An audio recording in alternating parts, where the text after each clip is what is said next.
As-tu déjà remarqué qu'un animal se comporte étrangement autour de toi? Peut-être est-il apparu soudainement, t'a observé plus longtemps que d'habitude, ou s'est manifesté précisément au moment où tu avais le plus besoin de réconfort. Tu as sans doute pensé que ce n'était qu'une coïncidence. Et pourtant, Padre Pio affirmait que les coïncidences n'existent pas. Je sais que cela peut sembler inhabituel, mais reste attentif. Ce que je vais partager pourrait changer ta manière de voir le monde qui t'entoure.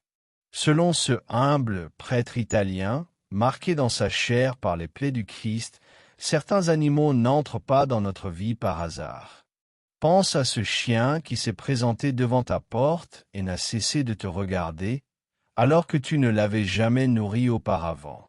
Ou à ce chat apparu le jour où tu pleurais seul, refusant de te quitter. Peut-être était-ce un oiseau venu se poser sur ton rebord de fenêtre au moment même où tu adressais ta prière la plus désespérée.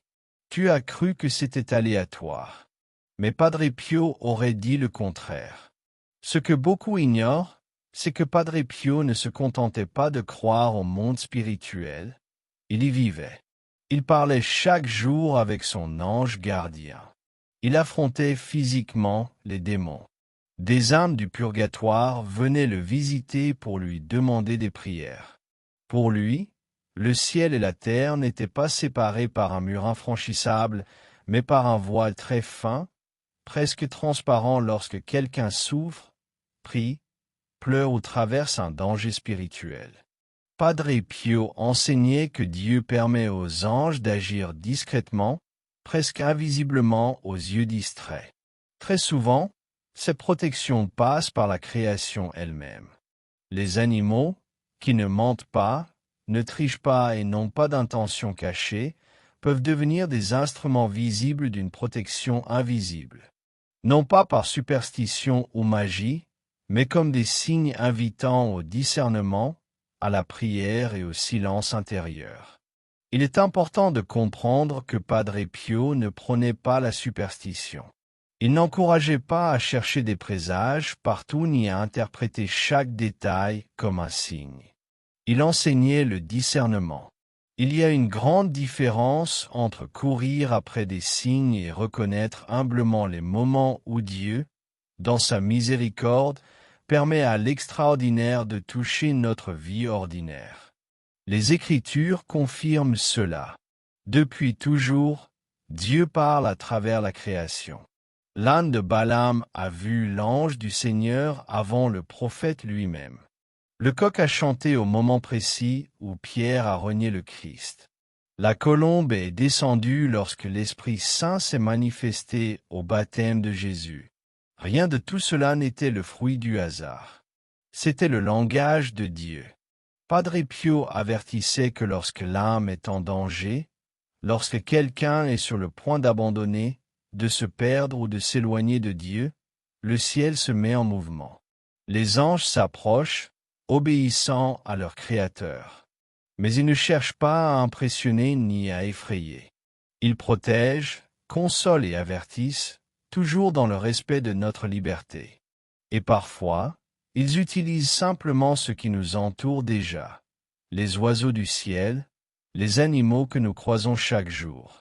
Parmi les créatures que Padre Pio associait souvent à une présence angélique, il y avait l'oiseau, surtout lorsqu'il apparaît d'une manière inhabituelle, insistante ou parfaitement synchronisée avec un moment de douleur, de prière ou de décision importante.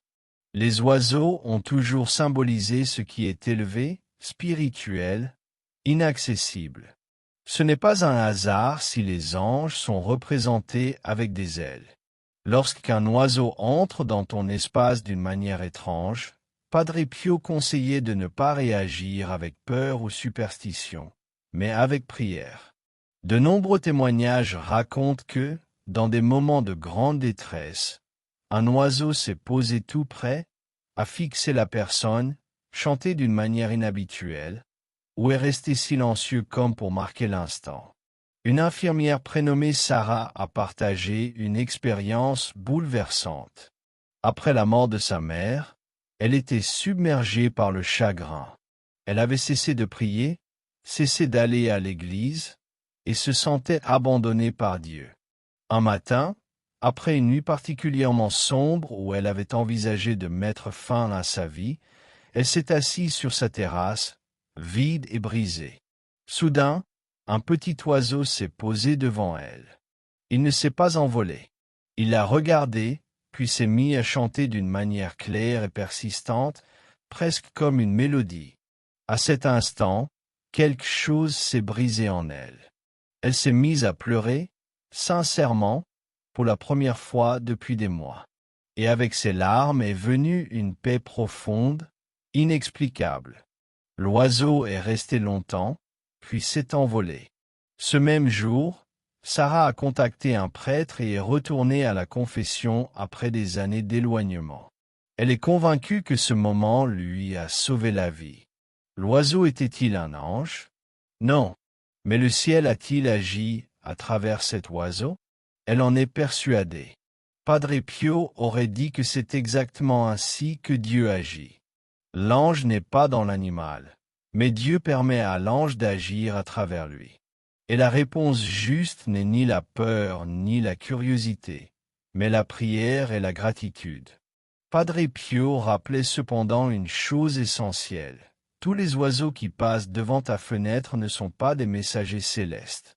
La plupart ne le sont pas. C'est pourquoi le discernement, l'humilité et la prière restent toujours essentiels. La plupart du temps, les oiseaux ne sont que des oiseaux. Mais lorsque leur apparition s'accompagne d'une paix inexplicable, d'un réconfort soudain, de ce sentiment d'être soutenu au moment même où tout s'effondre, il ne faut pas l'ignorer. Dieu cherche peut-être à te transmettre un message simple, tu n'es pas seul. Le monde spirituel est bien plus proche que tu ne l'imagines. Le voile entre le ciel et la terre s'amincit lorsque nous souffrons, lorsque nous prions de tout notre cœur, lorsque nous atteignons notre point de rupture. Et parfois, Dieu nous permet d'entrevoir ce mystère. Il envoie quelque chose avec des ailes pour nous rappeler que les anges aussi ont des ailes. Si un oiseau est apparu de manière étrange dans ta vie récemment, prends un moment pour réfléchir à ce que vivait ton cœur à cet instant. Étais-tu en prière, désespéré, sur le point d'abandonner une personne, un combat, une espérance?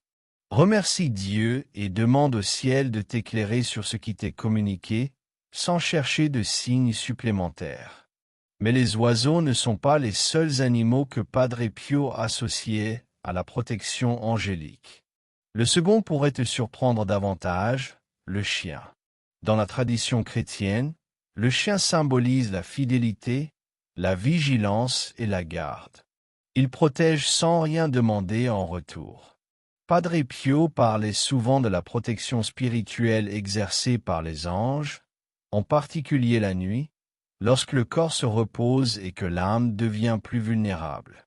De nombreux témoignages racontent que, dans des moments de danger, de tristesse profonde ou de menaces inexpliquées, un chien inconnu est apparu puis a disparu sans laisser de traces. D'autres évoquent des chiens qui aboyaient avec insistance juste avant des accidents, comme pour repousser le danger.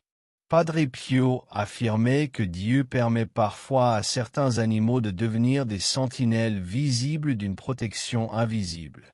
Dans sa propre vie, lors de violentes attaques spirituelles, alors qu'il ressentait des présences oppressantes au couvent, des chiens apparaissaient à l'extérieur, veillant dans la nuit, comme pour marquer une frontière que le mal ne pouvait franchir. Ce n'était pas l'animal qui accomplissait un miracle, mais le ciel qui protégeait ce lieu. Un homme nommé Thomas a vécu une expérience marquante. Épuisé après une longue journée de travail, il conduisait de nuit sur une route sombre. Il luttait pour rester éveillé. Soudain, un grand chien surgit devant sa voiture. Thomas freina brutalement. À cet instant précis, il reprit pleinement conscience. Le chien se tenait là, immobile, le regardant fixement. En descendant du véhicule pour l'éloigner, Thomas découvrit une énorme branche tombée en travers de la route. À la vitesse à laquelle il roulait, il aurait percuté l'obstacle de plein fouet. Lorsqu'il se retourna pour chercher le chien, celui-ci avait disparu, sans bruit, sans trace. Thomas est convaincu que ce chien lui a sauvé la vie et que cet événement a marqué un tournant décisif. Le lendemain, il est allé se confesser pour la première fois depuis 15 ans. Le chien était-il un ange? Probablement pas au sens littéral. Mais le ciel s'est-il servi de cet animal comme instrument de protection? Padre Pio l'aurait affirmé sans hésiter. Si un chien est apparu un jour dans ta vie sans raison apparente, s'il t'a accompagné, protégé ou veillé sur toi dans un moment difficile, ne banalise pas cela. Remercie Dieu. Confie ton foyer à sa protection. Padre Pio insistait sur le fait que nos maisons sont une extension de notre âme. Il recommandait l'eau bénite à l'entrée, une image du Sacré-Cœur de Jésus visible chaque jour, une médaille de Saint Benoît placée avec foi. Ce ne sont pas des superstitions, mais des moyens concrets qui créent un espace où les anges sont accueillis et où le mal recule. Mais le troisième animal est le plus profond et pourtant le plus ignoré, l'agneau. Dans l'Écriture, l'agneau représente le Christ lui-même, l'innocence, le sacrifice, la miséricorde. Lorsque Dieu veut sauver une âme, disait Padre Pio, il commence par adoucir le cœur. Cela se manifeste par le remords, le désir de pureté, l'envie de recommencer. Souvent, avant un retour à la confession, à la messe ou à la prière, des personnes ressentent un appel intérieur, une nostalgie spirituelle, une attirance soudaine pour la douceur et l'innocence. L'agneau n'apparaît pas toujours de manière visible. Il se manifeste dans le cœur, cette prise de conscience inconfortable que l'on s'est éloigné, cette voix douce qui murmure « Reviens, il n'est pas trop tard ». Ce désir inattendu de prier après des mois de silence. Cette pensée soudaine pour un chapelet oublié ou une Bible laissée de côté. Rien de tout cela n'est un hasard. Padre Pio avertissait cependant, la grâce a son temps. Les anges n'insistent pas indéfiniment. Il y a une saison de grâce, une fenêtre qui s'ouvre, et lorsque le ciel appelle, il faut répondre. Pas demain, pas plus tard, maintenant. Ce tiraillement intérieur n'est pas une culpabilité destructrice. C'est l'amour qui cherche à sauver. L'agneau n'impose rien, il invite. Il frappe doucement à la porte.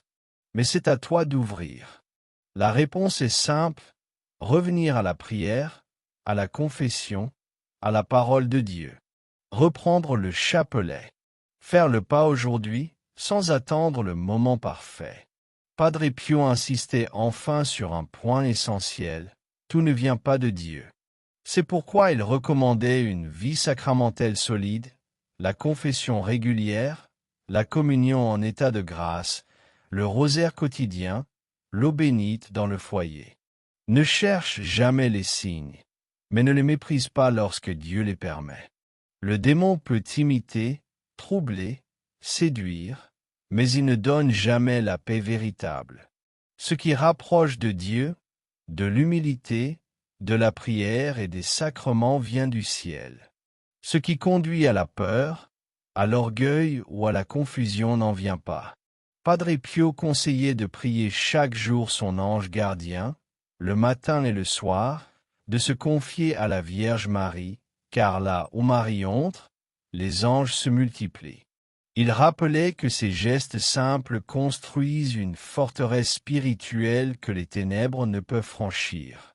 Souviens-toi de ceci, le ciel n'abandonne jamais ceux qui souffrent en silence. Parfois, la réponse vient avec des ailes, parfois avec des pas discrets, mais elle vient toujours. Dieu n'oublie pas ses enfants. Il envoie ses anges pour nous rappeler que nous ne sommes jamais vraiment seuls. Parfois, le salut a des plumes. Parfois, il a des pattes.